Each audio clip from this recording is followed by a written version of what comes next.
Well, now more of what's hot. Again, we're joined by John Ann Willow and Jeff Wagner from News Radio 620 WTMJ. Okay, some new moves in the NBA continue to increase speculation the Bucks may leave Milwaukee. Would you care, number one, and would this hurt the city? Well, I'd hate to see the Bucks leave, and yeah, I do think it would hurt the city to an extent. Having said all that, though, here's the reality. If you are looking at the taxpayers of either the city, the county, or the region to come up with $250 or $300 million, I'm just telling you, it's a non-starter. It's just not going to happen. It's not going to happen.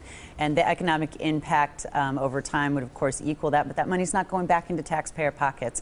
I think if there was a more creative way to finance the stadium where there could even be some sort of overtime reimbursement for, the citizens who pay for it up front, but that kind of program doesn't even exist.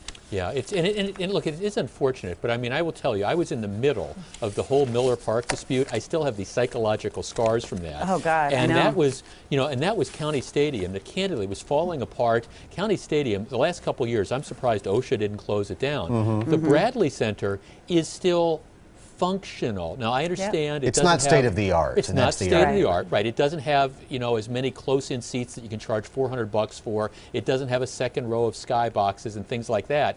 But that's a tough sell. Okay, topic 3. Yep, moving on. Is same-sex marriage inevitable? Several Supreme Court justices today indicated interest in striking down the law that denies federal benefits to legally married same-sex couples. It's what everyone's talking about today. What do you guys think?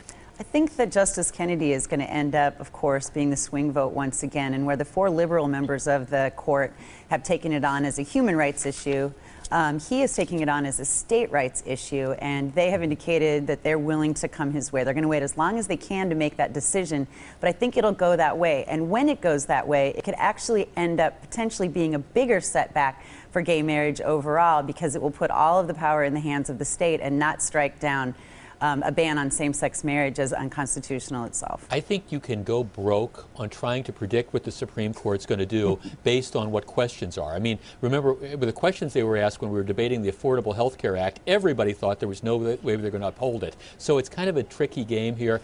I think this issue has much more likely of a chance to win in the Supreme Court than the one they talked about yesterday.